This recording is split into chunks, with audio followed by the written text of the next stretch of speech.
Hello, everyone. Welcome to the Pipcast 3000, a bi-weekly podcast where we talk about Fallout and gaming news and other things related to gaming and the things we love. I'm Caedo Genesis. This is my co-host, BADCompanySarge. Hi there. And we're going to be talking about a lot of stuff, primarily the nonsense crapstorm that has been Cyberpunk 2077's launch. I'm getting a little bit of a deja vu here, Sarge. No. No. We've never talked about poor launches before in video games. No? Those don't happen. No, open world RPGs are always, flawless when they come out. I don't think you realize this. Yeah, I think I'm misremembering. You're right. Oh, dude. Okay, so we have a tip of the day and a comment of the cast that we do every episode. I will mention to everybody yet. I apologize for us not doing an episode 2 weeks ago. It is supposed to be a bi-weekly podcast every other Sunday at 10 a.m. Pacific, but we both took a break. I think it was a good time, especially during the winter time. Even, the pandemic's still going on, and it just needed a break, kind of thing. I mean, I had all of November off, so... Yeah. But also, I ended up getting a new computer, so there was that, and getting that working and set up and things back to where they're supposed to be too. But we'll get into that later. First, tip of the day, Sarge. Don't pre-order games, unless you're a loser like us. And by loser, I do, of course, mean content creator. Yeah. This is a kind of a reminder to everyone not to pre-order. Like I know that publishers entice you with their pre-order bonuses, and they're like, oh, you can get a little bit of online content, ooh, a little bit of DLC, ooh. Would you like a t-shirt for your in-game character? Yeah. I bet you would. Yep. But that ends up, if the game doesn't release the way it's supposed to, or the way that it is marketed, and you want a refund, maybe if it's a mess, like a certain game that released recently, refunds might be up in the air. There might be so many refunds that people are trying to get because so many of them pre-ordered the game and didn't know what they were buying. Yeah. I genuinely meant what I said about, the losers and content creator synonym. Content creators like YouTubers, Twitch streamers, anyone like that who covers video games will pre-order to get videos out, straight away. And you can watch them and kind of make up your mind, and then, a week later buy the game for the same or maybe even less. And it's like, oh no, I didn't get to play the game for a week. Not a big deal. But, oh no, I bought the game and I hated it because it turns out it wasn't what I wanted. More of an issue. I can use a real example for that too. The Epic Game Store has started their holiday sale, which we're going to go over later. But Immortals Phoenix Rising is 30% off already. And that game came out a week ago. Yeah. So, a little bit of patience, especially towards the end of the year in December. Mm-hmm. You could get a pretty sizable discount for a game shortly after it's out. Christmas sales are great. Yeah. And there's the Steam Summer Sale for in case a game launches in the summer and you want to get it cheaper. Yeah. Yeah, you got your options. Steam just had its autumn sale, and I'm sure it's going to have its winter sale at some point, too. So I forget it does every single season now. Yeah, it does. Do you guys have DFS over in the States? DFS? No, it's like a sofa store, and they were kind of memed a decade or so back, because it was always on sale. And it's sale ends January 31st, and it'd be, welcome to the February sale! It was just, everything was permanently on sale. And it's great. Oh, wow. It's great.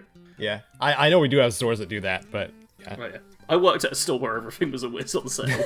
It was this is definitely 70% off of the price we would sell it at. Yeah.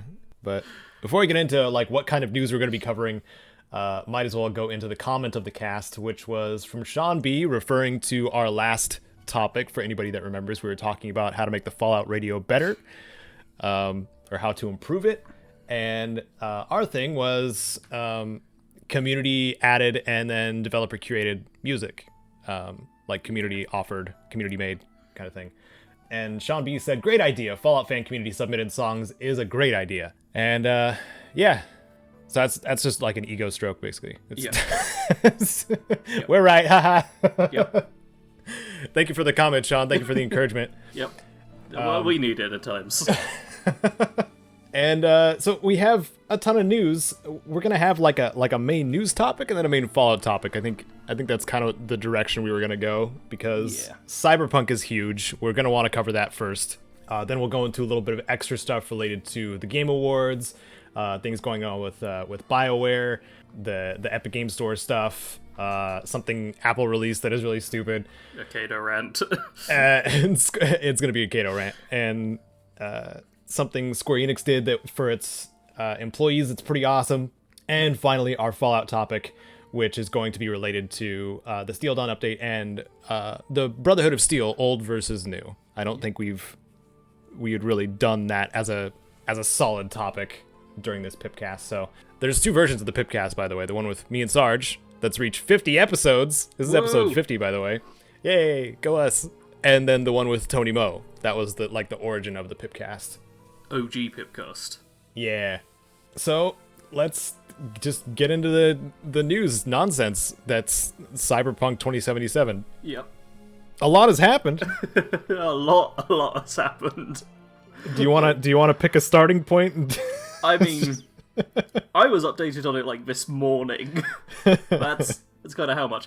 Originally, I was going to suggest like we record this on like a day or so early because I was like, well, all the news is here. Maybe I should put the idea to Caedo that we just record a bit early because nothing else is going to happen. And then the Cyberpunk news just kind of snowballed over the past 48 hours. It was just a mess. Yeah. I thought it had hit the point of just like, oh, bad launch, standard stuff. But it's gone further. So yeah. We always have sources, amazing sources of absolutely brilliant people who post great stuff in the description of this video. And a legend on Twitter by the handle @BADCompanySarge made an excellent tweet about the trending tab on Twitter, which had 3 interesting parts. There was the gaming one, which is the big news bit. Sony removes Cyberpunk 2077 from PlayStation Store and offers refunds to customers. And alongside that, trending was both Fallout 76 and No Man's Sky, because apparently, and I'm quoting here, apparently people are comparing Cyberpunk 2077 to Fallout 76 and No Man's Sky in regards to bad launches, and I can't believe I kind of messed up that when I'm quoting myself. But yeah. And yeah, so you all know Cyberpunk's had a bad launch. We're not cluing you in, giving you the inside scoop here. But the fact is that both PlayStation and Xbox have now taken steps to like make it easier to refund. Sony have removed it from the PS Store just entirely, and Xbox are just like extending the refund policy in order to make it a lot easier to refund it. Because on the old gen, which most people still have, because I think in the last episode of the Pipcast we talked about how nobody's basically getting new consoles, but on the old gen consoles, Cyberpunk 9 times out of 10 is running really poorly if it's running at all. Mm-hmm. And people are pretty annoyed about that. Yeah. And there's been at least one person in my server that has been like, yeah, it's running fine on their base PS4 console. But I also know that those of us that have played Bethesda games have a certain blindness to some bugs. Like it's not as big of a deal. However, now that I first-handedly have played Cyberpunk 2077, it's not just like the quality of the graphics and the problems that it's having on PS4 and Xbox One. It's also just generally the bugs in the game. Well, I'll say as well, Caedo and I are both on PC, and we've had vastly different experiences. I've had 2 or 3 crashes across 50 hours, one of which was when I was using an overlay, which crashed it. Caedo, was it 7 crashes in the first 7 hours you tried playing, or something like that? It was a crash per hour, and it had to do with some of the settings I chose to flick on, but didn't fully like comprehend what they meant. And the ones towards the bottom in the graphics settings are for AMD cards. Okay. So generally, I was just like, yeah, flip everything on. I have a new PC with a 3070. I'm gonna try to max everything out. Oh no. And I did, and then it would just crash on a loading screen constantly, and then I would like reboot the game, and then it wouldn't even get to the title, and I'm like, oh god. It was an option that was available that shouldn't have been, because the game should be able to detect what video card you have. Yeah. I used Nvidia, is it Nvidia, what's it called? GeForce Experience. I literally optimize. Yeah, I clicked the optimize button after I got into the very first fight scene of the game, and it went to like 10 frames a second. Oh man. And I alt F4'd out, it was that bad. And then I just optimized on that, and then it ran alright.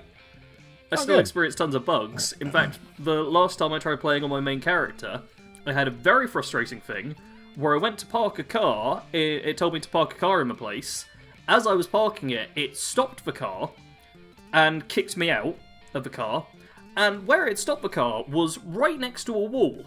So I was pinned in between a corner wall and a car where I couldn't walk out. But that's fine. You just jump or mantle over it, right? Oh, except if the game disables jumping for no reason and disables crouching, because, you know, why would you want to get out of a corner? Why? I had it happen yesterday. Yep. It's there's a 2-story building that counts as I think it's public areas that disable jumping for whatever reason. Mine was a garage in the middle of the Badlands. Yeah, but also some quest areas just disable jumping too. And there's no reason why they should be taking away control from the player at this point. No reason whatsoever. But this building, it was a giant office building that had like 3 or 4 access points. And for anybody who hasn't played, access points are like something you can jack into to get like a bunch of money and some crafting materials. So it's definitely worth like getting into them, especially if you have the perks for getting more rewards. So I was like, oh my god, there's so many access points here. Find out I don't have the intelligence of 8 that is required. I'm at 7, so that's a bummer. And I was like, well, maybe I can check the other ones. One of them is on the roof of the first story. So it's got like a split off to the first story. But I noticed when I was wandering through the building, I can't jump and can't bust out my weapon. So it's some sort of like quest public type area that's just like, oh, you just can't do anything other than move around. So I go outside and then I do my high jump up to that roof piece. Yep. And then I go to the access point. It's 8 intelligence instead of 7. I'm like, ah, crap. And then I try to get back down, but there's a lip on the roof. Oh. Yeah. So I would actually have to jump to get down. Yep. The most hilarious part is that there was actually a break in the roof that I think the developers put in just so you could drop down, but there's still an invisible wall there. So it like fakes you out into thinking you could actually like walk down, but you still can't. See, I managed to overcome that, because it turns out the double jump, if you just jump right before you hit the ground, it just kind of counts it as, no, you were fine, your momentum's gone. You're all good. Oh, that's cool. Yep. So double jump can save your life. Got me, like, through the game so easily. But one other thing, talking about, like, invisible walls of sorts, did you have it where sometimes your car would just go, no, I don't think we're going forward anymore? Where the wheels would start, like, shaking and acting all weird and then, like, come to a stop?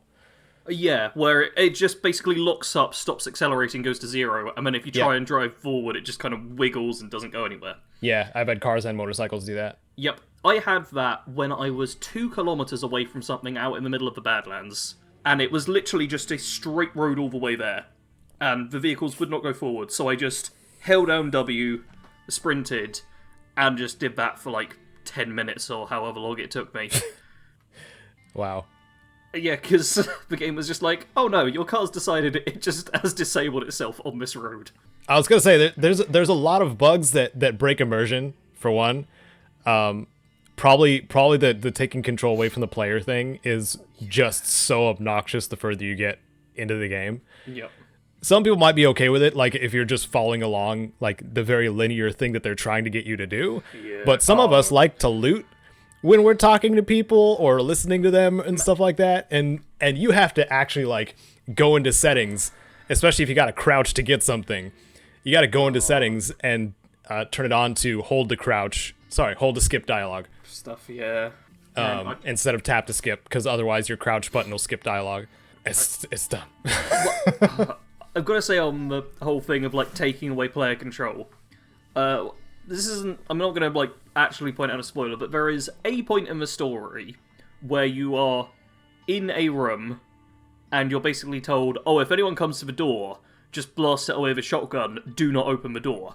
At that point, the only thing you are able to do is slowly walk up to the door whilst holding your shotgun and open the door. You cannot aim the shotgun at the door. You cannot fire the shotgun. You cannot do anything other than walk around the room and eventually open the door.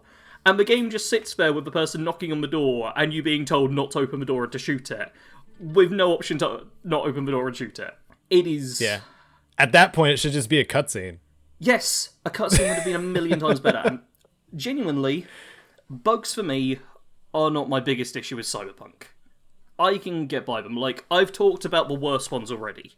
For me, nothing was as bad as the car stopping and the car stopping and trapping me. I ran like 90% of the time because vehicles caused me so many problems. No, yeah. My biggest problem is just the game itself. I felt like I had no real choices 99% of the time. And the times I did have choices, the game was just, hey, would you like this outcome or this outcome? Please select which. It never felt like it was me making a choice so much as the developer going, oh, would you like fish for dinner or would you like chicken? If you eat fish, it's like all the other times you've ate it fish. If you eat chicken, it's like all the other... There was never any intrigue or anything that felt like, oh, if I go down this route, things might change dynamically in the world. It was very much like a linear, oh, please choose to turn left or turn right. It was... That's been my biggest problem with Cyberpunk. And also the reason why in my tweet I said that Fallout 76 and No Man's Sky have improved tenfold over the years, but I'm honestly doubtful Cyberpunk can walk the same path, because I think even when Cyberpunk gets rid of all the bugs, there's going to be a lot of people like me who will just be like, even without the bugs, it's not really a game I'm all that into. Because I do think there are plenty of people who will enjoy it, and if you feel attached to any of the characters or just like the story in general, then it's going to be a great narrative experience for you with some open world options and side missions here and there. If you don't enjoy the story though and don't really get into the whole world, it's just a bit meh. You won't have as much to enjoy. No, I think. Well, I am one of those people who do enjoy at least some of the characters in the story. So I enjoyed some of them. Some of them who I was like... There was one character who I got to do an entire quest line with, and I was like, yeah, I really enjoyed this, I like all the stuff about it. And then that was it. And there were another few characters who you get to do a bit of quest line with, and then it's like, nope, nothing more after that.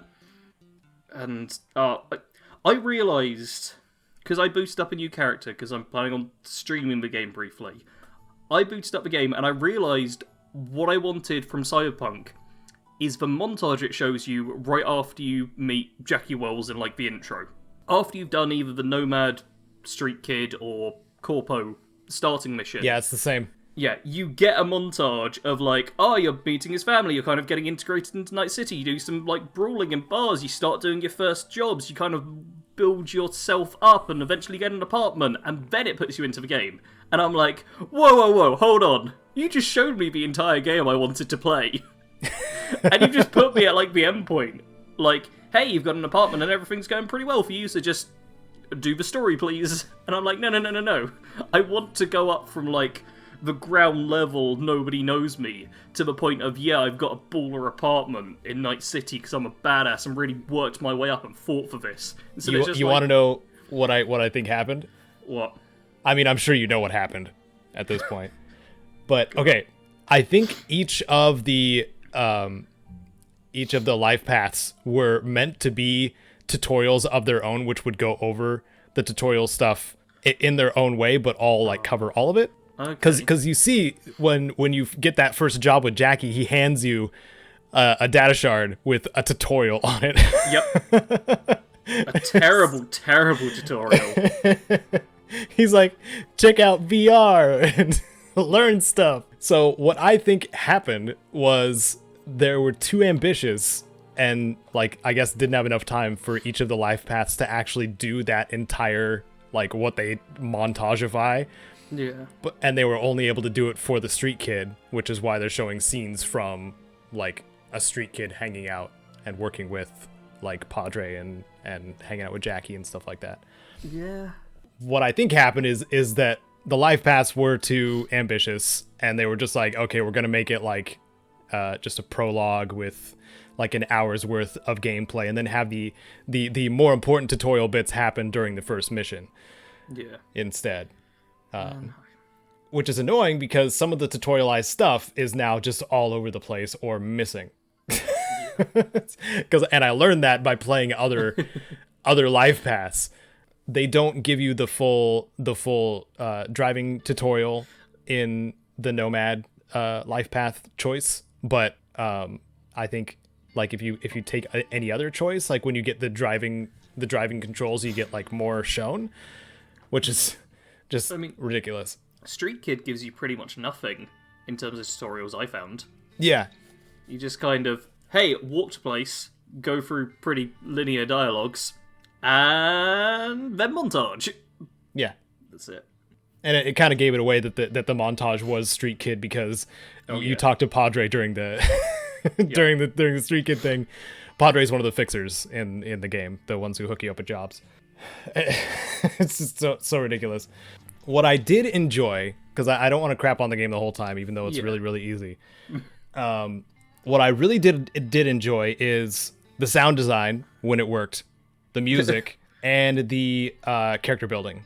I think like the skill tree style thing they went for is really cool. That I do like. Attributes, skills, perks system that they put in is pretty good. And I noticed that a lot of the perks were more than just affecting one damage stat or whatever. Like there was mechanics attached or improved, which is really good to see in an RPG.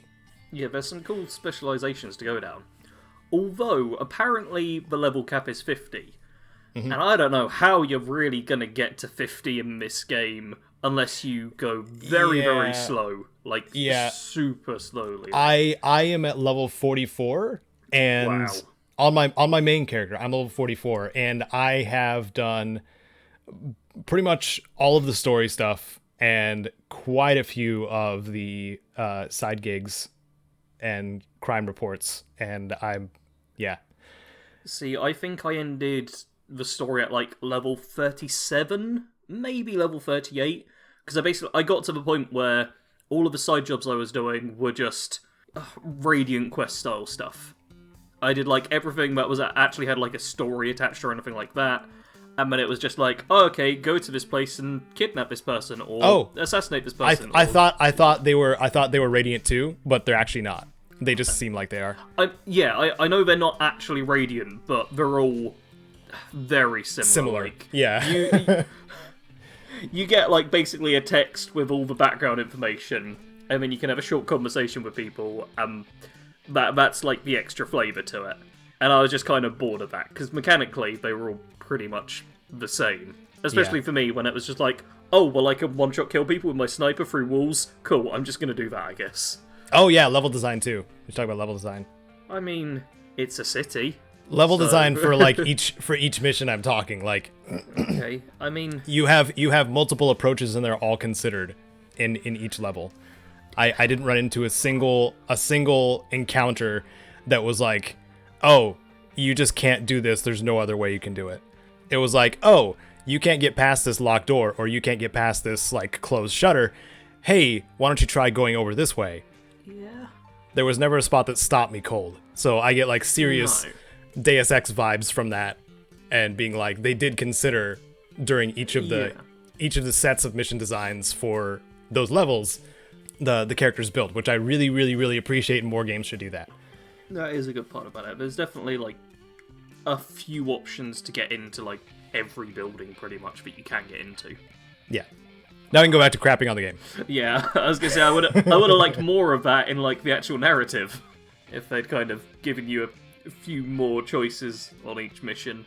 Yeah, there are a couple of like main missions that are just like, you have to do it this specific way, and it's super duper linear. Like, there were a lot of the little things that bugged me. I already mentioned, like, I couldn't aim the shotgun at the door, but you, like, can't aim your gun at, like, essential characters. I say essential characters because they make them essential because you can't aim your gun at them. Yep. You just, like, you're aiming, you pass over the character and your gun just, like, flips up, basically. And it's not a bad game, it's just a game that's had a buggy launch and which some people will enjoy, but definitely is not going to be for everyone. Yes. And I definitely do think it was overhyped. Yeah. Actually, on Twitter, Fudge Muppet have talked about how they're planning on doing a video talking about, like, all the stuff in the trailer which you can't actually do in the game. Yeah, there's multiple Reddit posts about with people just timestamping everything. They're like, nope, can't do that, nope. Yeah. It's clearly very cut down from what it was hyped up to be. Yeah. And it's honestly like a fairly standard open world experience these days. Like, if it came out when it was probably first announced, then I think it would have been like, wow, this is really amazing. Now it's like, the game can look good if you've got a beastly PC that is perfectly designed for it. That is based on what the developers were using, apparently. Yeah. Although even then, have you paid attention to the animation of your shadow when you walk or run? Oh, yeah. That is ridiculous. So janky. Like, when I saw that, I was like, I wonder if that's why they decided to get rid of third person. I get Dying Light vibes so much when I see that. It's imagine like a basic flash animation of a stickman running is the vibe I got. Like, elbows at shoulder height, just like flailing around. It's so great. It's good for a laugh. Tell you what, Caedo, what would you rate the game out of 10? Because we know that is by far the most important thing. Oh, man. In the launch state? Yeah, you can go for launch state and then you can, like, say what you'd go for after that as well. Because that's what I'm going to do. 5. If I wasn't, I'm gonna just go right down the middle. Because if I wasn't a video creator of any kind, I would have moved back to Death Stranding already. I mean, I've already stopped playing it and moved on to other games I enjoy. But I was gonna say a 6 at the moment, and I'll rate it a 7 if they like iron out the bugs and get it playing. Yeah. I would up it if they were to get rid of the bugs, but like right now it's just middle of the road. I would have forgotten about it pretty quickly. Yeah. I do think the hype has done more harm than good for the reputation of it all. Yeah, and I think the big problem with it was all of the money that was poured into marketing the game too. Oh yeah. Which I mean, it worked for getting their money back, which they did within a day. Yeah, to get their money back from pre-orders and all that bullcrap, and now they have that thing to deal with. Yeah. But that left additional pressure on the developers to put the game out in a specific time frame. Yep. Because otherwise they would just be promoting a game that was delayed for indefinitely. Yeah, it does feel very much like the game was kind of pushed out to stop it just from becoming a development hell game. Because I can't remember how many years ago the game was announced, but it's like... a lot. Half a decade, I want to say. I want to say we saw like the first that like slow-mo lady with the mantis blades sequence in like 2015, like the Game Awards that happened right before Fallout 4. Or right after Fallout 4's release. Man, that does date it. Right? Hey, remember before Fallout 4 was out and we were hyped for Cyberpunk? Yeah. Yep. Oh, wow. I'm pretty sure that's when it came out. Man, that is... I'm gonna clarify. I'm gonna double check. Yeah. Cyberpunk teaser trailer. 2013. So what? Oh, I am so wrong. 2013. Wait, that was... Dude. It was already in development hell. Matt. Okay, to put that in context, I was not an adult when this game first started being, like, publicized. Good God. Yeah, I was in high school or the UK equivalent. Wow. Wow. Yeah. Jesus. Man. This has been a long old hype train. And it turns out the end was like a wall. Yep. Oh. I mean, that makes even more sense for just why it was hyped so much. The fact it was able to sustain hype for so many years. Mm-hmm. Because now, like, CD Projekt Red has lost, like, a lot of its credibility, so to speak, with the public. Like, I think the stock prices were down, like, 22% or something at the... Yeah, I was going to say, not just credibility, but actual value. Oh, yeah, like, it was something like the top investors or whatever lost $1 billion, I think it was, in stock evaluations over that time, which I don't think is, like, actually the same as, oh, they lost $1 billion so much that it is they've now lost that much value in something they're holding. Mm-hmm. But it's still crazy how badly it turned around, because CD Projekt Red was held up so highly. I'm saying was now. It feels weird just saying was when, like, a week ago, it's like CD Projekt Red is held up so highly. They made The Witcher 3. I mean, come on, everyone. Yeah. They made The Witcher 3. Oh, yeah, there needs to be a distinction, too. Mr. Matty Plays went over this, too. CD Projekt is the publisher, CD Projekt Red is the developer. Okay. I'm definitely going to mess that up. Yep. And I probably did several times. Too. Why is it too similar? Yeah, so that's, this game isn't The Witcher 3. Like, no. I was going over in my head, like, all the reasons it's not The Witcher 3, besides, like, the obvious, fantasy and sci-fi. But, like, I think a big one for me, and a big reason why I didn't get into this game in the same way that I could with The Witcher 3, is the main character of Cyberpunk 2077 is very boring.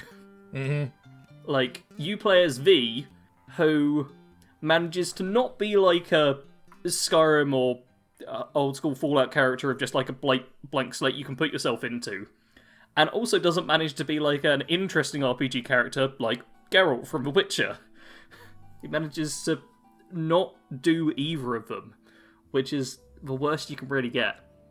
Because I never felt really like I was V, because you get like little lines, and then your character says like 20 different things from that one line, and you never really feel like you're choosing what they're saying, you're just choosing a rough guide of what they're going to do in that voice thing.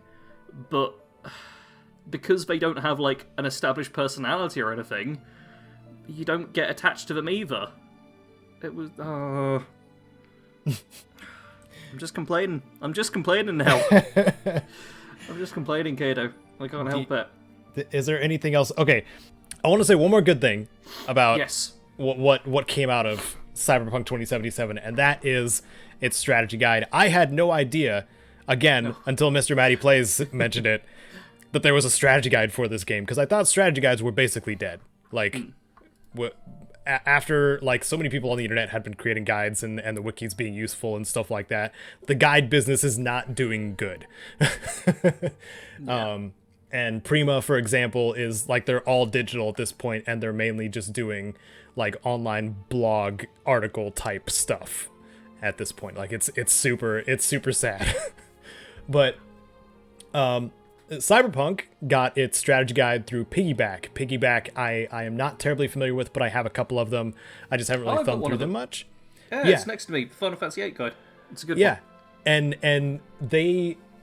the one who wrote this one, I forgot to look at which writer it was, but there is so many details, or there are so many details from Cyberpunk that would have been given from the developers directly, put in this book. And I appreciate it so very much, because like technical stuff is even being described that nobody else, no players would not care about, honestly. Yeah. But they are... It's like some of the technical jargon when it comes to the game's engine and how the game runs is actually included in this guide too. So that means that there was a bit of an extra mile taken for making sure this strategy guide is actually useful. And it has so many tables and graphs for items, and I love it so much. And came with an interactive map link. I think I linked it to you, Sarge. It is actually free to view too. I could probably link it below. It's a full map of Night City and surrounding areas. The only thing that's locked out by a code that you get with your book is like the special like looty type stuff. Obviously the stuff that people are going to look for the most. So but it's one of the better strategy guides that I've gotten, and even the cover has like a foil kind of overlay, so it kind of shines in some spots, which is cool. Or foil underneath, holographic, whatever. That's cool. Yeah. So Nice. out of the strategy guides that I've gotten, this is by far one of the highest quality ones I've gotten, both in the content within and also just the binding and how the book is presented. I hope the strategy guide people manage to sell a lot of them. Yeah. Like, Yeah. that's- I mean, it's still a collector's item yeah, in a way. but that's like my biggest worry with the backlash. Like, I heard like just before recording that apparently the developers kicked up quite a stink and are getting their basically Metacritic review score bonus for the game because they just complain so much to nice. the publishers. Yeah, which I was happy to hear about because Yeah, for sure. I always figure that when anything big kind of goes bust, it's not the people at the top who tend to suffer the most. It's the people down below. Yeah. So it and was and nice the to hear developers that have been crunched for this long, Yeah. like you know that like the delays had been happening since when? Like August? Yeah, it was originally like an August release, I think. So you can I imagine swear it that- was coming out alongside Wastelanders. So you can imagine that the ones who have been worked the most and have been crunching the most are the developers for that long. So they absolutely should be getting their bonus. Yeah, a lot of people put a lot of hard work into this game. Yeah. And you can see it too. Like you can see it in the actual Yeah. details of the game. Like if you're looking past the bugs, you can actually see that there was a lot of painstaking work put in. But unfortunately the forcing the game out kind of made things worse, and that wasn't the developers that forced it. I do. I doubt it's going to happen, but I would love if there was like a documentary of the entire like lifespan of creating Cyberpunk 2077. Oh man. I am really curious about what was going on behind the scenes, because to me the game feels somewhat generic in its design, but also with a very a passionate narrative, I suppose. Like, I feel like whoever went for the narrative really went for it, hence you don't get tons and tons of choices. You're often just like, you are following the story. Oh yeah, and So- also the romance options side stories, there was a lot of extra put into those. I Yeah. would say right now Those there's were so all much pretty extra good. put into those. Yeah. Like, I only ended up not liking, like, the end of one of them, and I liked the missions beforehand in it. So, Yeah. like, one mission out of, like, 15, I'm gonna guess. I honestly have no idea. But, like, 99% of those missions were great. And overall, I think I just find the game disappointing. Because I feel like it had potential to be so good, and it was being presented as being so good. And when it came out, and it's just like, oh, that's a lot of problems. And it's really not a game for everyone. Yep. And it's like, it's a real shame. Yeah, and you know, consoles being a barrier of entry and all that mean, stuff, like the that's fact- frustrating. It was being made in 2013, Yeah. and it doesn't run on the hardware that was pretty new at that time. Wait, what?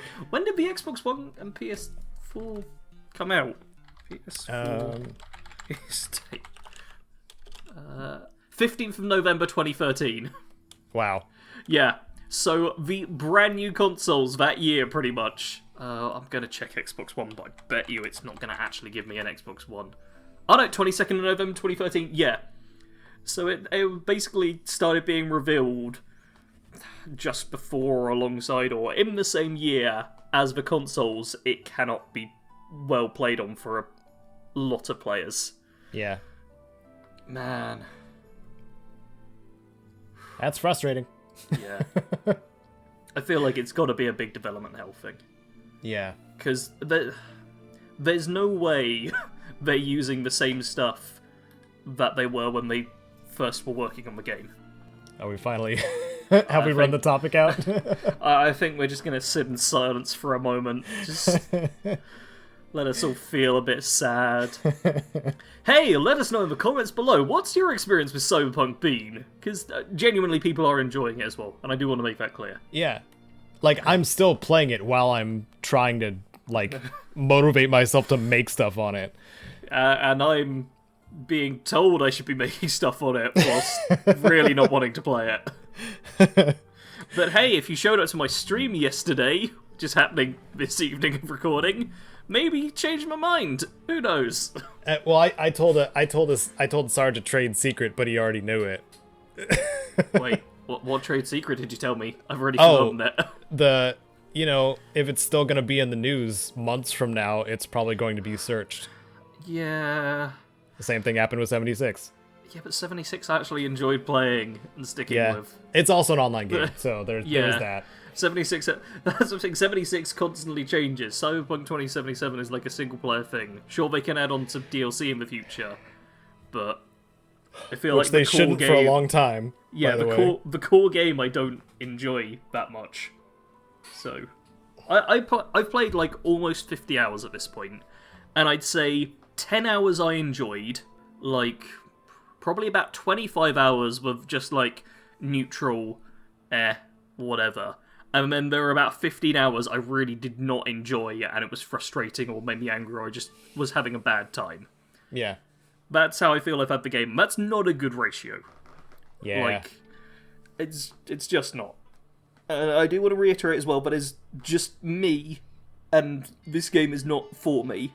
It's not like, oh, it's a bad game because I didn't enjoy it. It's just like, no. Why don't we like as an endpoint for this, for like just the cyberpunk nonsense? Why don't we just say like who we think the game is for? For me, I was getting a lot of Deus Ex, Mankind Divided, and Human Revolution vibes when I was playing this game. It was clearly some inspired gameplay mechanics from that game. Even taking the non-lethal approach, like being possible for pretty much encountering everything in the game. I mean, it's like just a quick side note. I had a fun bug that half the time that I picked up someone and dropped them, they would explode and die. Yeah, I've had that too. Yeah, just throw them in the fridge. It'll be fine. Yeah, carry on. Some things were very like patched over mechanics too, but yeah, if you dig games like that, or like anything that's a first person immersive sim type game, like Prey or Half-Life, with a bit more RPG mechanics involved and a little bit more narrative choice, yeah, then Cyberpunk 2077 might be something you'll be into. Yeah. I'd say that if you like a fairly standard open world RPG with a linear narrative, or a fairly linear narrative with a huge dashing of cyberpunk sci-fi dystopianness, then it's going to be for you. If you want to play GTA though, you should probably just play GTA. Yeah. Because the cars, the majority of the cars control like butt. And that's one of the videos I'm going to be making is cars that don't control like butt. So basically best cars in the game. But like you can like hijack cars from people and steal them from parking lots and stuff like that. It's very can about as close as it gets. Yep. Because somebody was saying recently in my Discord server that the cars are kind of controlling like they did in Rage 2, and I can't really argue that. Yeah. Because they do. It's just like, I was gonna take this turn and then slide down the road instead. Like that. That's how the cars control in the game mostly. Yeah. Again, there's a select few that do actually control well, but not the ones you start with. I found the bikes easier to control, but not because they were less janky, just because I could like work with the jank. Yeah. Yeah, that's true. I think I have a great clip of me going over just like the huge junk piles outside of the city. I'm basically just holding down W whilst on a bike, and I'm just flipping everywhere, and physics clearly have left years ago. It's great. I make it to my destination, but if you could like track the route I go, it just is a squiggle of straight lines. Oh, it's beautiful. Yeah. Okay. Yeah, we can move on from Cyberpunk. Yep, definitely time to move on. If you like Deus Ex, it might be for you. If you want GTA, play GTA or that parody version of it. What's the name of it? Saints Row. Saints Row. Yeah. Play those if you want something GTA like. I definitely think Cyberpunk can be enjoyed if you go into the game knowing what it is. Yeah. If it sounds like it's for you, go for it. Even though this is related to Cyberpunk, it's a different game. Yeah. Because it's a different game promoting Cyberpunk, because they had an Easter egg in Cyberpunk, and they have an update of their own. So, Death Stranding has a Cyberpunk update that is free for those that own the game, and it not only adds some cosmetics that I know Kojima likes to do this, that he actually does add some mechanics to those. But Sam Bridges can now have like the facial augment eye things. I don't know what you call them. Cybernetic eyes. Cybernetic things on his eyes, and Johnny Silverhand's left arm. Yep. It would suck if they just gave him his right arm. That'd be funny. Hey, look, it's an arm, which, I don't know, skin tone's maybe a bit different. That's about it. You get some new holograms, which are something you can place near your structures, as well as a cyberpunk-themed reverse trike, which is the motorcycle in the Death Stranding world. But also, they created a hacking update, too. Yeah. Like, they actually added mechanics to the game based on Cyberpunk. So the mules, which are basically the bandits of Death Stranding, you can now hack into their detectors, where like if you go within the boundaries of their camp, those get set off and then they can detect you. You can now hack into those and disable them, and you can also disable the mule themselves, Odorex, which is what they use to detect you as well, and like steal their packages and stuff like that, because it like electrocutes them. It's pretty great. And I think Johnny Silverhand's arm has like a bonus melee charge to it or something like that. Well, that's cool. So yeah, Kojima, the director of Death Stranding and Metal Gear Solid, is in Cyberpunk 2077, and so is the BB pod, the little fetus pod that Norman Reedus has on his character, is in Cyberpunk. And the game just shows it to you blatantly in one of the side quests too. Yeah. One of the Easter eggs are very in your face, like the Easter eggs and cameos. It's funny. They're not hiding them. They're just like, hey, isn't this cool? Don't you remember this from that other game? Yeah. And then I'm like, I'd like to be playing that other game. Yeah. A little bit of over promoting, I think. Yep. But yeah, I look forward to trying it once I have at least one video for Cyberpunk out. Because I was playing Death Stranding right before, and it is so much fun. That's good. I know people like to promote it as a walking simulator, but walking can only be like 5 to 10% of it. The rest of it can be ziplining, riding a motorcycle, driving a truck. I mean, personally, I miss walking, so a walking simulator now doesn't sound that bad. Yeah, and it's just generally a beautiful game that you can chill and like explore too, and appreciate the beauty of the landscape, because there is that too in the game. But yeah, I'm done promoting Death Stranding. Cool. What's this that happened at Bioware, Sarge? Oh man, I'm so glad you asked me, because I'm totally following all of this stuff and know all about it. Right? People keep leaving Bioware. I've been doing it for months, maybe now. Like, pretty much since Anthem came out, people are just like, yeah, we're going somewhere else. It's been constant news. But apparently 2 of the big executives, Casey Hudson and Mark Dara, are leaving the studio. Yeah. Along with... I don't know how many like people up near the top have left at this point, but I feel like more people have left than are still around in like the past couple of years. And you've got something to add to this, right, Caedo? Yeah, I'm just looking at his wiki really quick. Sorry. Okay. I was looking at Casey Hudson's. Basically, these are some pretty consistently well-known and involved people in BioWare, as I'm sure most BioWare people who have left, but these are executives. Casey Hudson was creative director, I think, for... Wait, hold on. Project director. He was a project director for the Mass Effect trilogy. Okay. Which is pretty high up there on the leadership and choice-making ladder. And he left. This is right before... When this announcement hit, this was right before the new Mass Effect teaser and Dragon Age teaser came out at the Game Awards. Right before. Left to... let's see. And Anthem is supposed to be rebooted at some point, too. I don't know what's going to happen with that. So, basically, I think no matter what at this point, especially since Mass Effect has been around for a long, long time... yes, the remaster is happening, but I don't think there's enough of the original people left to bring us to bring the Mass Effect and or Dragon Age that we expect. I mean, it's always a possibility. Hope for. It's a possibility. Like some people can show the greatest amount of respect for the original vision. The XCOM series comes to mind, where Firaxis took up the mantle for XCOM and made incredible successors to the series. But I honestly don't know, because I mean it's under EA.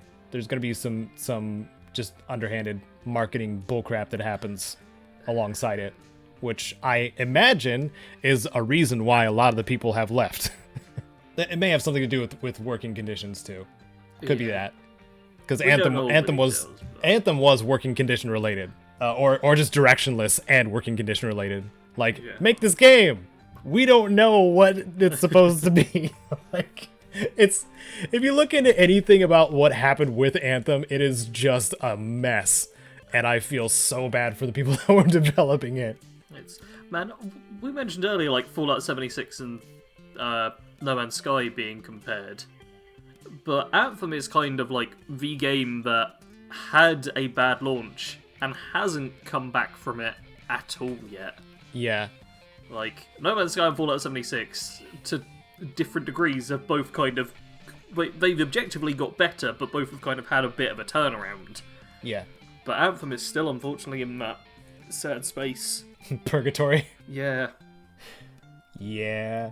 Oh well, I guess we'll have to see. I hope the studio heads that retired, both Casey Hudson and Mark Dara, are pursuing better things, are finding themselves in a better place, and happy. I hope they're happy. Yep. That's most important. Speaking of things that make people happy... Free stuff! Free stuff! Epic Games is doing their holiday giveaway for their free games for 15 days? Yeah, it's till the end of December. So the end of the year. So every day, starting like 3 days ago, as of when this comes out, you have 12 more free games on the Epic Games Store that'll show up each day. If you're not aggressively against the Epic Games Store and everything it stands for, you can get 12 free games. But they made Fortnite. If you log in once a day, you can get those free games. And so far, it's been... City Skylines was the first one. Then it was the Oddworld Abe's Odyssey remaster, which was Oddworld New and Tasty. Mm-hmm. And the day we're recording, it's The Long Dark, just like a survival narrative kind of game, I think. I definitely saw a lot of stuff on it when it came out, but that was 6 years ago. That's a bit of an older one. And at the time you're listening to this, it'll be something different. Yep. So go take a look. Yeah. There was a leaked list, which so far has been 3 out of 3 wrong. Yeah, the leaked list was wrong. Onion, you are wrong. You are incorrect. Yeah, like... you lied. I shared the leaked list with Caedo, and there's been leaked lists before which have been like 50-50 often, where they'll get like some of them right, some of them wrong. But this one so far has just been like, no, entirely off. Just completely wrong. Yeah. Got so many follows and retweets, and they're all incorrect. Yep. So far. But still, I'm happy to get some of those games. I never got past like the first mission in Oddworld Abe's Odyssey when I played it as a kid, so it's kind of nice to have the option to just go back and be like, yeah, maybe I'll beat this with it looking better than ever. Yeah, I think that game is too weird for me. I think It is a weird game. I think they've always been just really weird. I play Death Stranding and I think it's weird. Yeah. Hey. Something's not right here. I don't know, man. At least I'm playing a game with humans still, kind of. Man, there's nothing wrong with that. On the Epic side as well, when you pick up a free game, I think you get a £10 or $10 voucher, which you can spend on any game over 15 quid. I think you have that no matter what. Oh, okay. I think it popped up for me at the same time I was grabbing a free game. Yeah, you get a $10 coupon, $10 off whatever you purchase in the Epic Store, and obviously that's over 15 quid. Yeah, like I said, Immortals Phoenix Rising, which came out very recently, is already discounted at $40. So, I don't know. If you want to get a game, now's the time to get it. Yeah, there's a lot of stuff. Be thrifty. It's important, especially during the holidays. Yep. That's all on that so far. That's some good news. Ooh, Among Us is 20% off. Wow. That's like, gotta be almost $1 knocked off there. Wow. Oh, man. Even though it's free on a lot of platforms, too. Yeah. Costs like £3 on the Epic Store. I have a feeling I got it for free on Steam. Yeah. I don't know how they're doing the pricing thing with Among Us. I don't know why it's free half the places and not free other ones. Yeah, It's a bit odd. It's $5 on Steam, too. Oh, it is? I think it's because their DLCs are $3. Okay. Well, clearly I've been ripped off not waiting for the sale. Right. Yeah.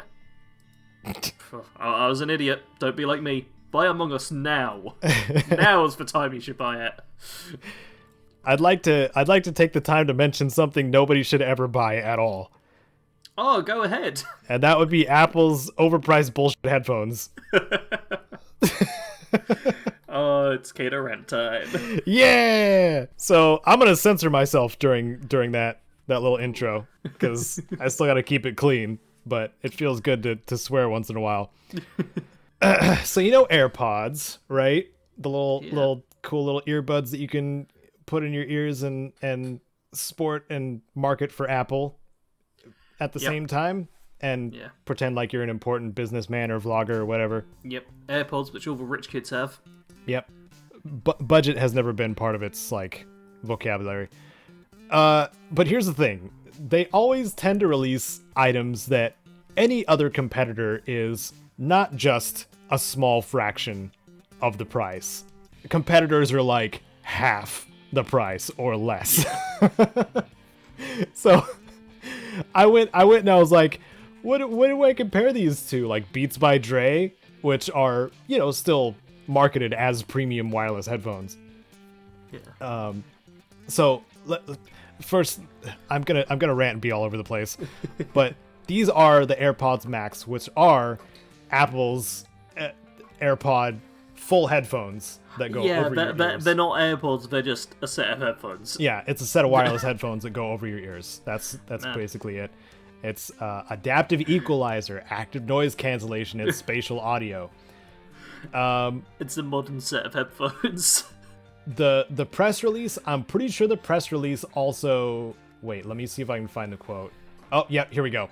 Apple today announced AirPods Max, innovative wireless headphones that bring the magic of AirPods to an over-ear design with high-fidelity sound. They use the word innovative, as if they're the first people to do it. Not at all. Hey everyone, did you know you could have something like wireless earbuds, but they're still wireless and go over your entire head? Yep. We're geniuses. Please give us your money. So I went down to the price. Of course, the price on this article. It's on Apple.com too, so they're like trying their best to be like, let's sell this item as good as possible. It's like 20 paragraphs down. Yeah, at the very bottom. In font half the size of the rest of the article. Yes, and the font is smaller too. It's fine print. AirPods Max are available to order starting today at $549 US. from Apple.com and in the Apple Store app in the US, other regions. AirPods themselves start at $159, and AirPods Pro are $249. So those are the earbuds. But the thing is, if you go and look at any premium wireless headphones, I'm gonna do this in real time. Studio wireless headphones. The highest price that I'm seeing is $350. There is a $500 one, which is what's it? Master and Dynamic. Okay, so we have got one almost as much as these Apple ones. Just one. Yep. But it's still $50. Like 10% less. It's still $50 less. Yep. Noise canceling. Dual microphones that filter out external noise for clear phone calls, which is very strange. Up to 24 hours battery life. Oh, well, wait, man, this article is terrible. Isn't it? The Apple one talks about AirPods for like half of it, which isn't the product they're talking about. But no, because they're calling them AirPods Max, aren't they? God, this is confusing. Because they've got AirPods Pro and AirPods Max, which are two... Oh, Apple. You're doing an Xbox over here. Got less hours. It's got 20 hours. 20 hours. Instead of 24. Almost a day. Mm-hmm. And they've got a little cozy you can put them in. Carry them around like a little headphones purse. Like a handbag. It is basically a handbag. Stupid. Just make a bag for it, dude, like other headphones do. Like, it's so ridiculous that they're just like, oh, you gotta make it so stylish. It's like the freaking Gucci of technology. Get out of here. I think that's what it is. It's probably the best way I've described Apple ever. It's designer now. It's like, if you want the full matching outfit with everything Apple branded, it's gonna cost you several grand. Yeah. But isn't it worth it to show off that you have tons of money? So stupid. I can almost guarantee you, too, that any of the competitors you buy for even a few dollars less is going to have more features. Yeah. Like, I feel like you can probably drop half the price for the same quality. Yeah. Like, if you properly shop around, there'll be something at, like, $250 to $300 that is just as good as these. Yeah. And most people don't even need them. Like, most people aren't, like, obsessed with audio quality the way that we are. My headset's fine, and it cost me, like, probably about $10.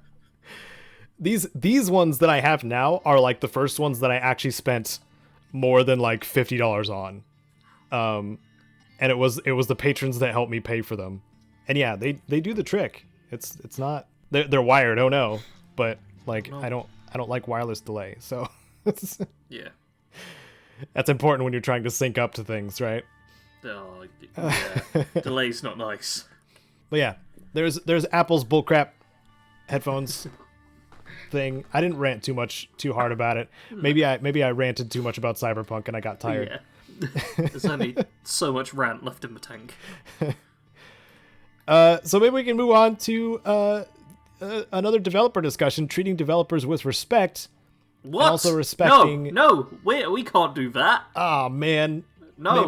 Maybe beat even them with respecting whips. Beat them with whips. Them in 2020 when distancing socially is extremely important to prevent more needless death.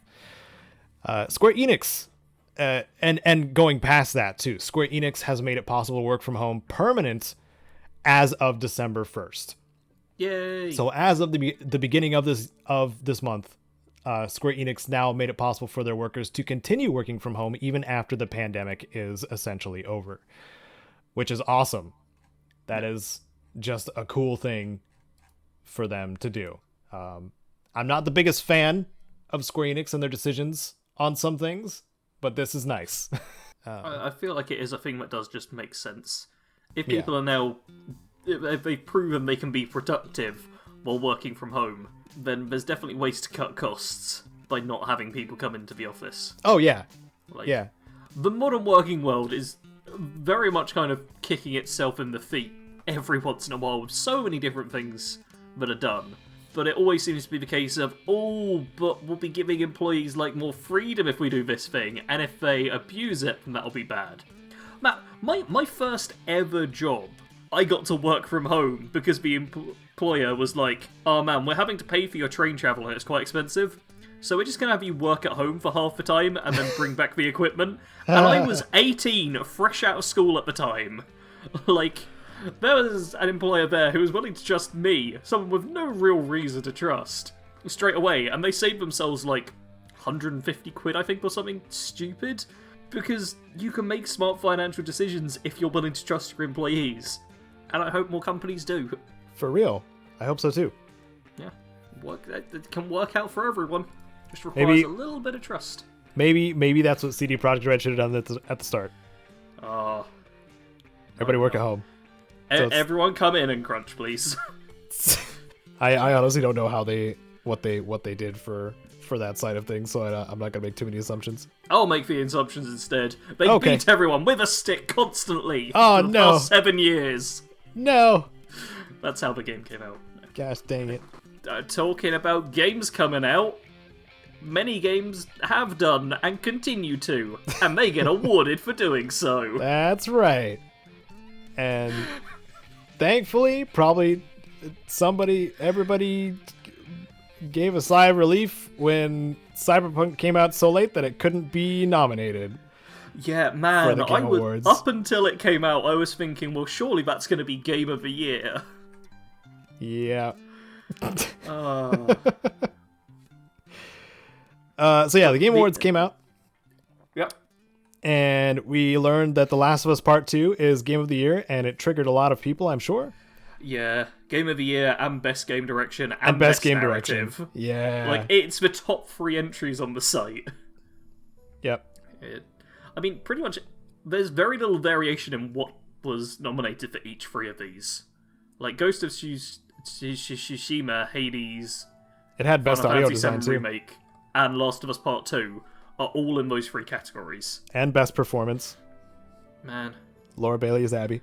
A lot of games really just mopped up. Like, it's very clear, oh, these are the games we've decided to go for. Yeah. Kind of things. I mean, I agree with Best Indie. Yeah, Hades won Best Indie. To be fair, like, I think it was just Hades and Fall Guys were, like, the only 2 I could see really winning that out of the ones chosen. Like, Carrion, Spelunky 2, and a game called Spiritfarer, which I have not heard of, I'm sure are all decent, but I don't think... I think there can often be, like, quite a gap in that thing. Among Us gets Best Mobile Game, though, which makes sense. Half-Life Alyx got Best VR. Yeah! Which, I mean, yeah. Looking at the list here, I mean, I feel like they've kind of just gone for the 5 games they could have gone for. Apparently Marvel's Iron Man was a VR game. And The Walking Dead Saints and Sinners. Didn't really see anything on those. But Caedo, you own VR. I do. Yeah. I mean, it's best VR/AR. They're not even just doing it in VR.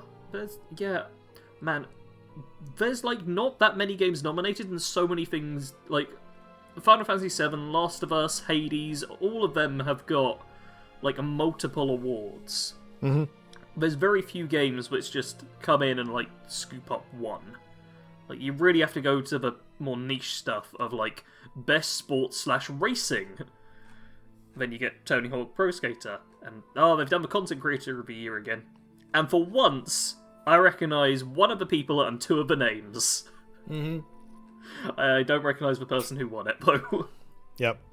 It's a constant reminder that there's too many of us, too many content creators. Yeah. Far too many of us. Also with the esports stuff, like, I feel like the esports should finally have their own reward show. Because the general audience doesn't really care.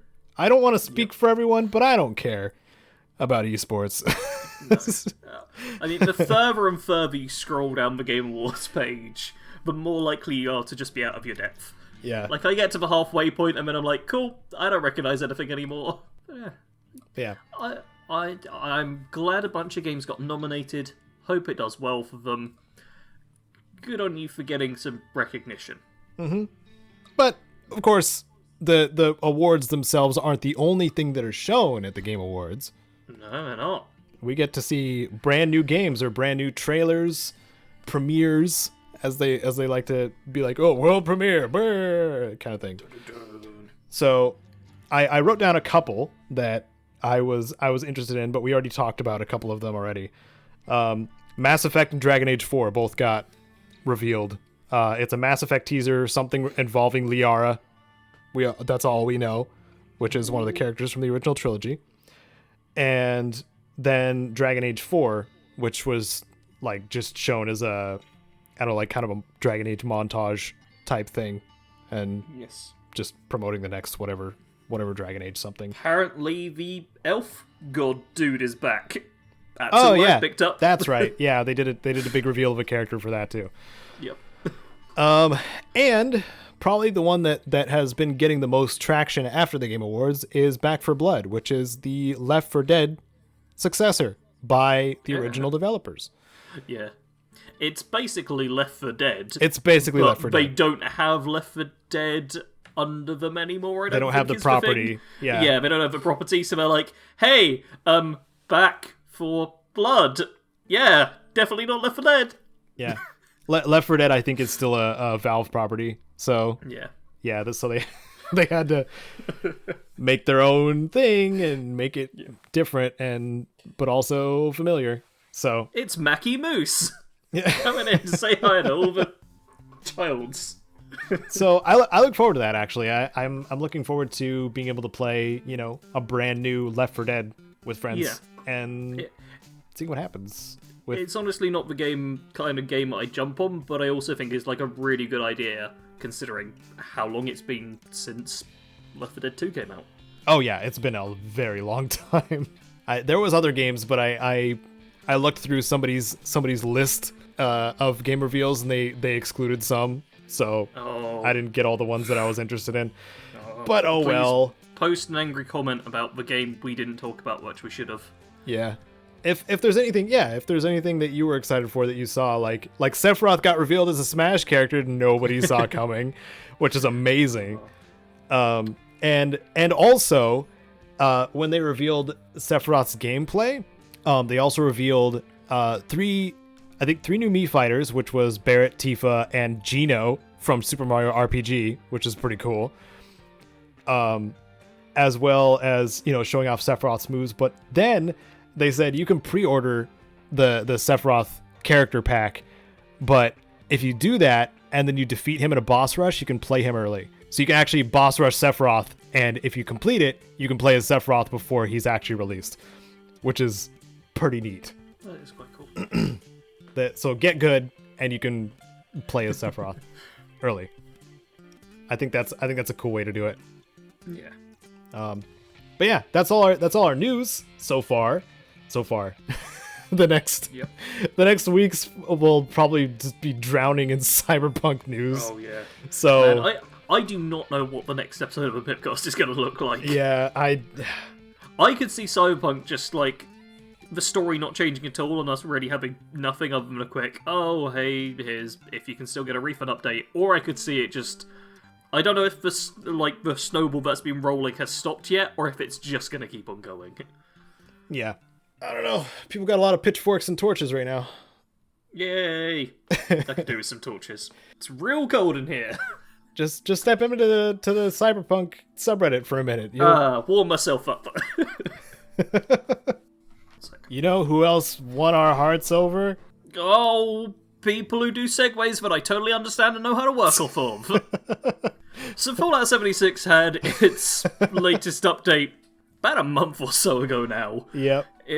Not only did we not do a Pipcast episode like for the previous one, but the update itself actually arrived like a week or so early. Like, it showed up when I was still supposed to be on my break. Yeah. Which I was very annoyed at the time. Although, man, I think I had like my second most popular tweet ever with me saying that Still Dawn is just the hardcore way to say morning wood. Like, I had at least one Bethesda employee have a chuckle over that, which I was happy about. That's funny. I had that as a scheduled tweet for like a month, just due to go out. You were just ready. Yeah, I've got like basically all of my Twitter jokes are scheduled ahead of time to coincide with certain events.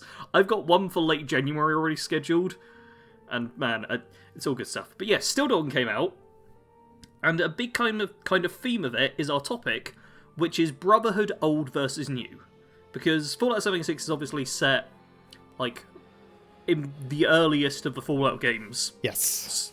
Depending on how you look at them. Fallout 4, I mean, technically is the earliest, I suppose. But... yeah, that's just the prologue, though. Yeah. It's the earliest one. It's like pre-Fallout 1 by... Is it like... I think it's only like 30 years or something, right? 30 or 50, not... I don't remember. Yeah. Like, it's not a crazy amount, but it's even pre-that. And what's happened is a very small... 25 years after the bombs, that is. 25 years. There we go. Very small group of Brotherhood members have made their way to West Virginia, and they're headed up by Paladin Romani, who kind of represents the new Brotherhood in terms of like what you might be familiar with from Fallout 4, where they're a bit more open and accepting and getting new recruits from the land and all of that kind of stuff. You mean like Fallout 3? Fallout 3 and Fallout 4, I'd say. Oh, okay. Yeah. I'd say both games are a lot more open and accepting. And Knight Shin, who's the second in command, is more kind of classic Fallout 1 and Fallout 2 Brotherhood, who are much more isolationist and kind of very hard and fast on we must follow the rules set down exactly as they are. Yeah. And the little quest line you go along in the Still Dawn update kind of pits the two against each other in what I found to be a very interesting kind of way. Because considering this game is like the oldest in the canon, but also the newest in terms of when it came out, I think it like walks a very good line personally of kind of getting the two different ideologies into a game where the old Brotherhood is probably not familiar to a lot of newer players, but the new Brotherhood would have been out of place. Yeah. And also showing how it happened. Like there's been no... Yeah. You've only seen the before and the after. There's never been like an in-between. Yeah. Like this is how it's split from, you know, the original ideals of the Brotherhood. Now we actually have an actual representation of that. Yeah. And I think it works well with this kind of splinter of a Brotherhood because it's an incredibly small faction. Like there's 3 named Brotherhood members, I want to say. Yeah. Yeah, there's a paladin, a knight, a scribe. Yeah, I feel like it should be mentioned, like, it was a team of 5 people that were traveling across the country. Yeah. I feel like some people, like, get this wrong. It was a group of 5 Brotherhood people. Yeah. But why wasn't it mentioned in the original Fallout, Caedo? Why wasn't this something they told the, like, Vault Dweller person when he showed up for the first time ever as a complete stranger? I'll get into lore breaks in a second. There's a couple of them. But a lot of the people that are like harping on it for breaking so much lore, try to make it sound like this entire group of the Brotherhood, making it as if like all the recruits that are standing outside are actually like came along with them, but that's not the case. It was 5 of them. 1 of them died. 1 of them left. And then you're left with Romani, Shin, and Valdez. That's it. The rest are recruits. Yeah. And initiates. It is weird kind of wandering around and hearing lots of these people from West Virginia kind of talk about the Brotherhood and be like, yeah, they're amazing. What do they do again? Yeah. Like, if you, like, stick around and just listen to a lot of the recruit dialogue, they all feel very much like they're very hyped and excited to be in this thing, which they're not entirely certain about. Yeah. There's a side, the recruiting side quest, too, or the side quest where you do recruit, too. Yeah. It's pretty great. That I liked. Mm-hmm. It's like a soft introduction to the differences between the knights and the scribes. Yeah. Although the scribe option, I'll say, is a lot better. Yeah, that's true. Just objectively, much better. But I feel like we're trying to avoid spoilers, but I think at this point most people will have played through it. Yeah. So why don't we'll do a spoiler warning ahead of time, just to be like, if you haven't played Steel Dawn, you should. If you have 76 installed, if you have it on Game Pass, it's free anyway. You should be playing 76. Or you should probably jump in for a few of the updates. You don't have to play it constantly. Yeah, that's true. Yeah, jumping in for the updates is good. And I will say, if you don't have 76 but want to watch the story in under 5 hours, then I streamed it, like, when it came out, or shortly after. So, you can go watch that stream if you go on my channel and go on the streams playlist and scroll back a tiny bit. You should put a link to that.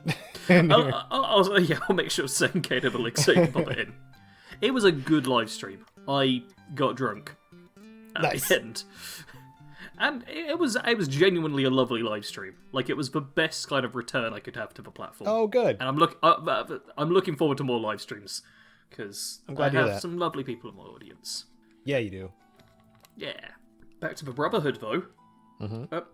First off, I want to ask, who did you side with? Paladin Romani or Night Shin? Shin. Oh. I'm old school all day. See, here's the thing. Even though I've never beat, like, the original couple of Fallout games, I also went with Night Shin. Yeah? Like, I should kind of be with the new school of Brotherhood, because that's what I'm more familiar with. But I feel like Paladin Romani isn't a good person. No.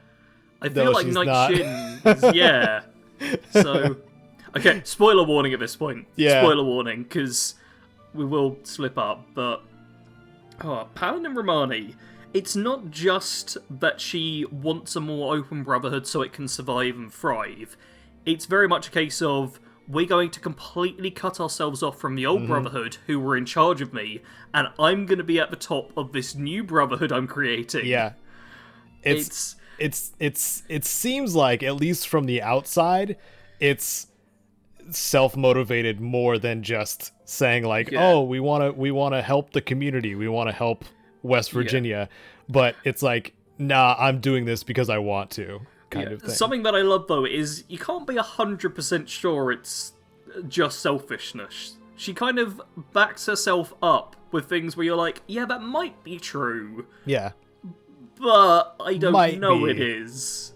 And it's like, sure, you could be fairly altruistic and just wanting to do the best for everyone, but it also feels like you're just doing a bit of a power grab. Yeah. And that's what it seems like to me. Yeah. Night Shin was being a bit of a grumpy grump who often like shouts which I at love. you. I love the grumpy grump characters. He gets very annoyed about things where it's like, oh, it's not really that bad because they're not exactly in line with Brotherhood protocol. Overall, it feels like he is the better person.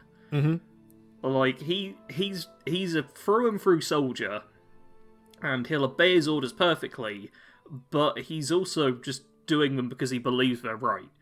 And this is also a time where these people have lived through the nuclear annihilation. Yeah, this is very shortly after.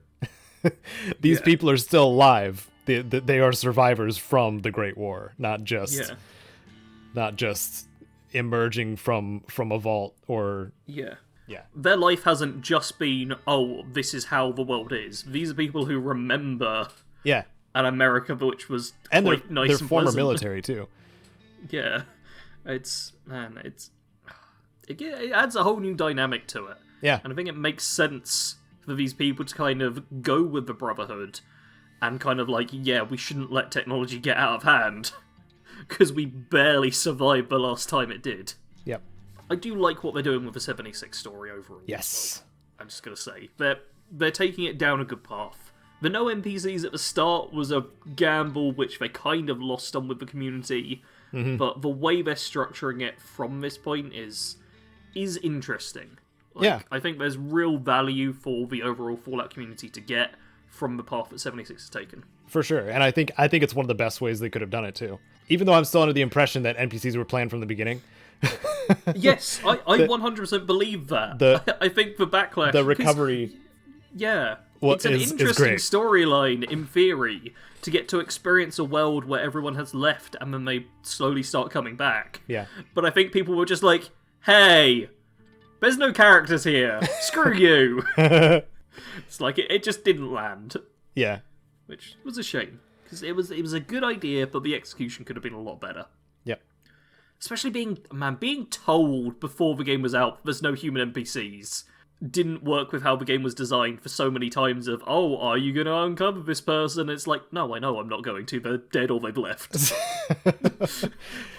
I've spoiled it for myself. Yeah. Todd Howard has already told me what happens. Everyone's dead. But now the stories actually have interesting parts, and Still Dawn, as it is, currently ends at like an impasse. Yes. Where your choices like don't matter almost. At the end of it, it doesn't matter. It doesn't seem to. It's just like, because there's a super mutant attack and all of that, and the Brotherhood has to kind of come together, and despite Nightshade and Paladin Romani kind of being at odds at one another, they're like, they both agree to like stick with things the way they are so that the Brotherhood doesn't get destroyed. Yeah. Because if they went their separate ways right then, like it would, the Brotherhood would just disintegrate. There would be there would be no Brotherhood. That is something I feel like I don't see often. It doesn't really get to be implemented too much. It's cool just having like these two opposing sides. We do have that dynamic together, in Cyberpunk too, in the Nomads. Yeah, but that's the only recent example I can think of. In that as well, I feel like it's not quite the same. It's very much like, oh, I'm siding with this person who is the person I've been introduced to, and the person who's already in charge is kind of stepping to the side. Right. Whereas in this, you're kind of introduced to it, and the person who's in charge is staying in charge, even when you side with the person slightly below. But yeah. I'm trying to say any of this without giving Cyberpunk spoilers now. Sorry. But no, I get what you mean by that, but I prefer the way this one works. Yeah. Although that might partially just be because we don't know what's coming next as well. Yeah, and that's the thing that's up in the air. But I think before like we go too much further into the story, like this was the most bug-free update I've ever played in 76. Yeah, I had nothing to complain about besides like lore-related stuff, which like when it comes to 76, bugs are so expected at this point. Yeah, I'm trying to remember back. Like, I'm sure if anyone does go back and watch my stream, there'll probably be like a couple of bugs here and there, but there was nothing that stood out for me or like stopped me significantly at any point. The one thing I do remember was I walked to a location, I went and did daily ops. When I fast traveled back, I was like a bit back from the location.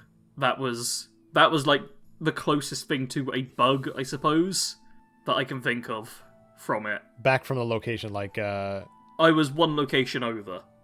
Oh. Instead of it teleporting me back. Yeah, like that's the big thing. That's it was not... like, oh no, I have to spend like a cap to fast travel to where I was before. And that's previous content too. That's daily ops related. Yeah, it was even to do with Still Dawn. Yeah. If I can say too, like Initiate who's the daily ops guy? Initiate, what's his name? Dodge. Yeah, he doesn't talk to the Brotherhood at all. They don't talk to each other. No, but did you go back and talk to him? No. You can bully him into going to see the Brotherhood, and he talks about how he's like ashamed of the fact he fled and is a deserter. Oh, okay. Yeah, they've added stuff to it. I haven't double checked if he actually does go back straight away or if he'll go back later or whatever. I hope he does. But I properly threatened him because strength was like my only. You have to do like a skill check to be able to do it, and I think there's like strength and intelligence or charisma or whatever. Well, now strength was the only one I had, and I was just like, "Go back or I'll punch you." I'll have to jump back in the game and next time and do that. Good to know. Yeah, but they've added in some stuff with it, and I feel like he will have like some stuff going on. Yeah, but I doubt he'll be like main story so much. I would just like to see him as a character, you know, being there during like the height of the Scorch Plague and disappearing and then coming back. Yeah, like all of the Brotherhood characters, because there's not many of them, are quite interesting. Yeah. I think that's kind of a strength that this update had, which maybe Wastelanders didn't, where there were just generic settlers and generic raiders everywhere. Mm-hmm. This time there's like 4. I'd say there's like 8 named characters, maybe. Like there's not many named characters. Like there's the small group of raiders. There's a small group of Brotherhood. There's like the kids. Yeah, there's more than 8. There's the family as well. Yeah, it's probably somewhere between 10 and 15, I'd guess. Then yeah, call it like a dozen or so named characters. Mm-hmm. And all of them feel like actual characters. It's Yep. quite nice. It's a solid update. Like, 76 is getting better, and I'm happy about it. Yeah, likewise. So you want to talk about the lore breaks that Go over that are the pretty lore breaks. pretty glaring. I only covered a couple or wrote down a couple. Yeah. First is the mention of vertibirds, Yeah. which the Brotherhood shouldn't have that technology yet. In Fallout 2, that's when you steal the vertibird plans from Navarro and bring it back to the Brotherhood outpost in San Fran. And this is many, many years into the future, if we're talking about timeline. So before that point, they're not supposed to have vertibird technology. It's just Enclave that's supposed to have it. Is it one of the things that's explicitly stated, or is it more like, this doesn't make sense? Like, do they talk about, oh, we've never had this technology before, please go and get it for us? Or is it one of the things where Bethesda's just kind of, like, bent the law to its breaking they point probably and then been bent like, it. we'll put it to the side. Yeah, because that's the thing I noticed a lot when people talk about law breaks. It's like, well, it doesn't technically break the law, but it's very strange. But I know there have been actual law breaks as well, which are kind of much clearer. Let me double check. Apologies. It's just because every time I hear people talking about law breaks, I always look into it and I'm like, okay, it's not actually a law break, it's just weird. The Brotherhood had access to an entire fleet of airships in the mid-22nd century. Let's see. By the 23rd century, none of the airships remained. This was before that, though, right? It is not until the acquisition of Pride 1, a captured Enclave vertibird, which was at Adams Air Force Base, that the Brotherhood returned to the skies. So this was in Fallout 3, is what the wiki's reporting. That's saying the Brotherhood returned to the skies. Yeah. So that means they've been to the skies before. Yeah, with something before though. With airships. With Yeah. With airships from Fallout Tactics. Yeah. That crashed violently into the mountains. Yep. But vertibirds are the smaller things, so when did they get them? Was it specifically in Fallout 2? Is that the first time? Why doesn't the wiki just answer the question straight away? Come on, wiki. Tell me what I'm supposed to know. Yeah. So that was one of the main ones that stuck out to me. Was just like vertibird research. Research itself was talked about, but I don't think, since we have the vertibots, like I guess it kind of fits. But at the same time, I'm just like, meh. Yeah. They walked here. Yeah, they literally walked here. Hey, spoilers, people. I said like 3 years ago or whatever, the Brotherhood probably walked there. They have now. It took them a while.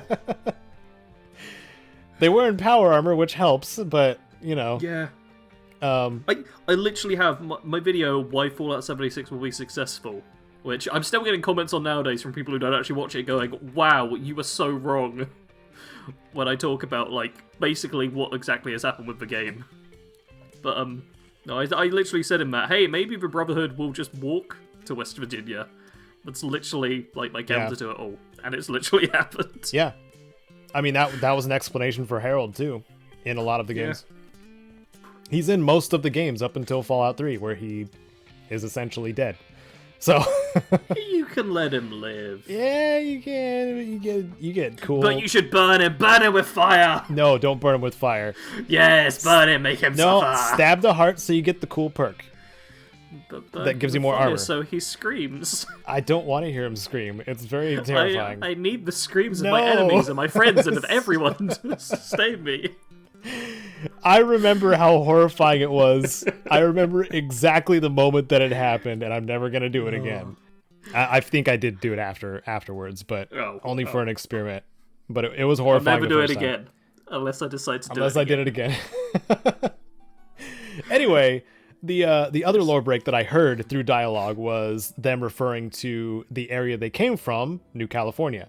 Okay. This one's mild, because a lot of people associate New California with the New California Republic, but they did not say Republic when they were referring to it. So I think that was just shorthand for the blasted California region. Wait, so you're saying they didn't refer to it as a republic? They didn't refer to it as a republic.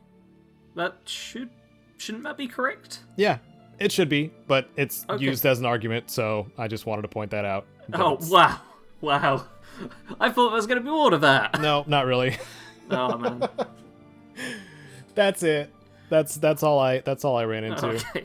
No, I wanted something juicy there to be like, we'll have to properly debate it, but that's just like... Sorry, I wasn't... but they talked about California as California, you know. Man. I mean, I'm not too terribly focused on 76 content, which kind of removes me from the I mean, detailed note taking. You notice the law breaks when I just didn't at all. I'm just like, I'm having fun with this. What are the characters like? Here's a terminal entry. Yeah, that's probably all fine. It also comes with like just playing key points of games and being like, that's when that was supposed to happen, kind of thing. Yeah. Yeah. Like the vertebrates. So like, yeah. But even Fallout 3 brought them back. So, whatever. I don't know if it's Todd Howard, but I know someone from Bethesda kind of issued a statement like years and years ago at this point, where they kind of said that like the law wasn't the most important thing to them. They put like the fun or enjoyment first. Yeah, which works. Which genuinely, I do think it's the smart thing to do. But it always leads to like people online being like, "Oh my god, why are they ruining everything? Why have they done this?" But it's not that bad. It's generally when you hear people complaining about, and I do too. If you hear somebody complaining about lore breaks and inconsistencies and stuff like that, it's usually not that big of a deal. When it concerns the entirety of the piece of work, it's just the tiniest of fractions that really has an effect. And man, you can have your own headcanon. Like I still like to imagine that, the treaty between the NCR and the Desert Rangers was the Desert Rangers from Wasteland. Even though that's a very clear reference, they're not in the same universe. I want to think that they are, but they're not.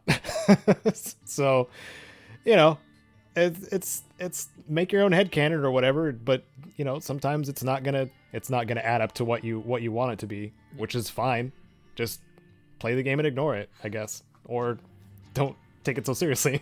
They're just video games. It's a video game. Just the key part is try and have fun with it. Yeah. What? Speaking Wait. of which, hold on. Did you just tell me that I'm supposed to have fun playing a video game?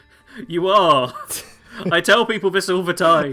The content you consume, you should enjoy. If you don't enjoy it, stop consuming it. Our beef has been reignited. I'm gonna tweet at you and start rage typing. Oh yeah, if everyone in the comments could tell Caedo that he's a terrible creature. I'm not even giving you human being at this point, just terrible creature. Can we move on from the topic just so we can talk about that for a minute? Yes, topic's over. Topic's over. Caedo's an idiot who doesn't understand that Dogmeat's a good boy. Okay, so my most recent video was, I mean, I would hope so anyway still. Or hope not, I guess at this point. My most recent countdown was the worst NPCs in Fallout, and I added Dogmeat at number 5 from Fallout 4. And and then after I came out with that, Sarge asked if he could get a copy of the thumbnail. No, Caedo, I didn't ask. This is internet beef. We can't tell people working together on this. Sarge stole my thumbnail and my avatar image. Yep. To put in his video, his build video for Fallout 4 starter. I think what was the name of the build? Was it just Fallout 4? I just called it like best starter build. Best starter build? I made it in like 2 days, so I didn't come up with a name for it. I was just like, because I already had in my head like, this is what I'll go for. Yeah, best basic build, Fallout 4 best beginner build. Yeah. Anyway, he went into detail about Dogmeat being such a good boy. Yeah. And he's a good boy. How horrible I am. Yeah. And then he pinned my comment after I said fight me. Yes. And too many people have thumbs up that, by which I mean some people have thumbs up that, which is too many.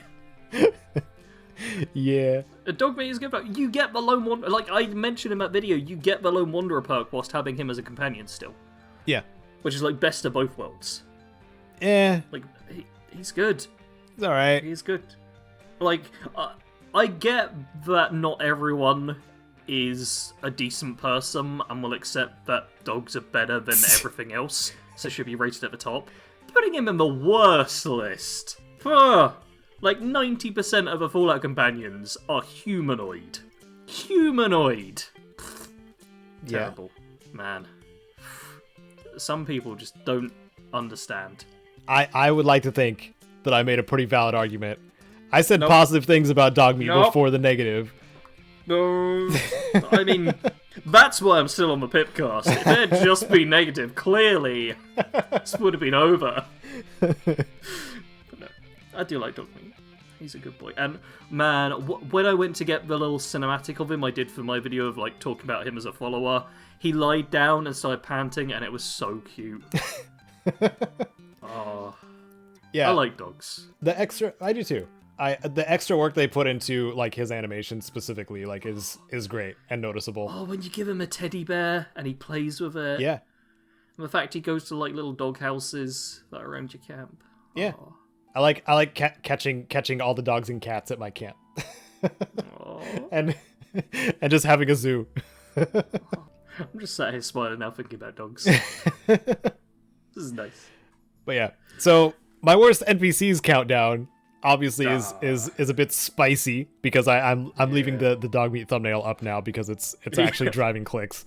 Oh yeah. So and it's not misleading. He is actually on the list. No. But this is specifically the Fallout 4 one because he is just so good at getting in the way. If you want to look at that, it's one of my most recent videos. I'm probably gonna link it below too. So there's that. Shameless plug. Yeah, but other than making terrible list videos, what have you been up to, Caedo? Oh, well, playing and complaining about Cyberpunk. That's pretty. I think we can both just say we've done that. Both of us. Yeah, we've both done that. Nelsar gifted me a game called Dismantle, spelled D-Y-S Mantle. And it's almost like it's dyslexic. And it's a really cool post-apocalyptic kind of zombie-related game. But primarily it's just go out, scrap, salvage, improve your character, build stuff kind of game, and pretty heavy on the exploration, and then there's like puzzle dungeons and stuff like that. And it's an early access game, but it's proving to be a lot kind of on the same level as well, not on the same level as Hades, but on the same level of like the amount of content you can play before it's actually full release. I spent a long time on Dismantle, at least a couple days worth, maybe, and I marathon games, so like a couple days worth is actually very close to a couple days worth. Yeah. But I really enjoyed it. And I look forward to the next updates where they open up another region of the map. Yeah, it's cool. It's going on my list of my slowly accumulating list of games that I recommend to Fallout fans. That's not Fallout. That's cool. Man, I should probably get one of those lists. So far, I've got an anime on the list and no games. Yeah. Another one I would recommend to Fallout fans, for a little bit of a change of pace, would be Death Stranding, because it is also post-apocalyptic, but not an apocalypse as you would think, not as the usual ones that keep getting, reused. But that's what I had been playing the most right before Cyberpunk, as I had mentioned before, and looking forward to the update. Sometimes you just want to go on an adventure with your fetus and deliver some packages, and maybe do some snowboarding down some mountain cliffs, and ride your motorcycle and carve some paths and make some zip lines. If only I had $1 for every time that feeling had struck me. I know, right? I'd still have $0. and then just summon some bosses and beat the crap out of them with your blood grenades. It's and also low roar is some of the best atmospheric licensed music. It plays at just the right times, man, and it's so good. Excellent design. And when the game came out, it wasn't a mess. So that's I don't know how many times I should use that as a positive for a game, but it came out and it was as advertised and fun. That's good. I think as advertised is the bigger thing. As advertised is just freaking weird, walking around, driving around, hanging out with your fetus. Yeah. And a weird Kojima plot. What else? What's not to like? So yeah. Kojima's the M. Night Shyamalan of video games, I feel. Yeah. I kind of thought him closer to like George Lucas of video games, because he takes a very cinematic approach and has been creating his own worlds for a long time. So I mean, George Lucas doesn't make things that weird. yeah. When I think Kojima, I think levels of weirdness. Okay. Just on everything. I just guess on the main character's face. All right. I guess we could go M. Night Shyamalan. So what have you been playing, Sarge? There we go. I was just waiting for the transition. Sorry. It's okay.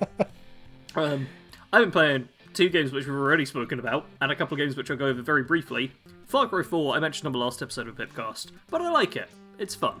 I've decided I'm probably just going to end up doing one playthrough now, because I'm like not 100%ing it, but I'm doing like all the stuff that gets you fancy rewards and all of the like narrative stuff and all of that. So I've been having fun with that.